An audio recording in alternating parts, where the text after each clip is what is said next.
President Ziaur Rahman.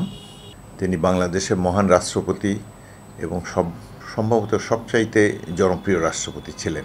তিনি মূলত দেশকে স্বাবলম্বী করার জন্যে একটি নিরপেক্ষ পররাষ্ট্রনীতি তার ছিল এবং স্বনির্ভর বাংলাদেশ তিনি গড়ার জন্য এই দলটি সৃষ্টি করেছেন। 7ই নভেম্বরের সিপাহী জনতার বিপ্লবের মাধ্যমে তিনি রাষ্ট্র ক্ষমতায় এসেছেন। তারপর তিনি দুটি নির্বাচনেও অংশগ্রহণ করেছিলেন। জনগণ সরাসরি ভোটে তাকে রাষ্ট্রপতি নির্বাচিত করেছিল। এই বিধ্বস্ত দেশে এইভাবে একটি অপশাসন চালু করার পর সমাজদেহে যে সকল বৈপরীত্য আমরা লক্ষ্য করেছি সেগুলো দূর করে একটি জনগণের রাষ্ট্র প্রতিষ্ঠার জন্য এটাই ছিল জিয়াউর রহমানের কাছে বিরাট চ্যালেঞ্জ। সেই চ্যালেঞ্জে তিনি সফলভাবে উত্তীর্ণ হয়েছেন। তিনি বাংলাদেশকে একটা নিরপেক্ষ স্বাধীন পররাষ্ট্রনীতি করার সুযোগ দিয়েছেন এবং তার এই বলিষ্ঠ পররাষ্ট্রনীতির ফলে বহির্বিশ্বে বিশেষ করে মুসলিম ওয়ার্ল্ডে তার সম্মান অনেক বৃদ্ধি পায়। সেজন্য তাকে ইরানের বিবাদ নিষ্পত্তির জন্য আল-কুদস কমিটির সদস্য করে তিনি মুসলিম বিশ্বেরও অবিসংবাদিত নেতা পরিণত হতে যাচ্ছিলেন।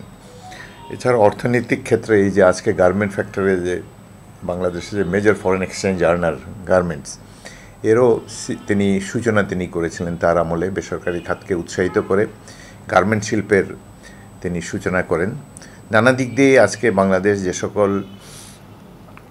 অর্থনৈতিক ক্ষেত্রে যে সকল সুযোগ সুবিধা সুফল ভোগ করছে তার অধিকাংশই জিয়াউর রহমান সাহেব ইনিশিয়েট করেছিলেন। এভাবে তিনি ধীরে ধীরে একটা তলাবিহীন ঝুড়িকে দেশকে স্বাবলম্বী করে গড়ে তুলেছিলেন। মুক্ত গণতন্ত্রের অভিষেক ঘটিয়েছিলেন তার রাজনীতির আমলে এবং বিএনপি এই দীর্ঘদিনের পথ পরিক্রমায় তাকে সমর্থন দিয়েছে।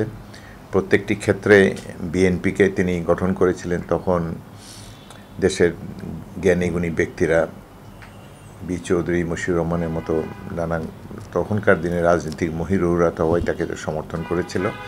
বিভিন্ন শ্রেণী পেশার ভালো ভালো লোক যারা আগে কখনো রাজনীতি করেন না, জিয়াউর রহমান তাদেরকে ডেকে এনেছিলেন তার দলে, তাদেরকে নিয়ে দেশ গড়তে চেয়েছিলেন। এটাও একটা অভিজ্ঞতা।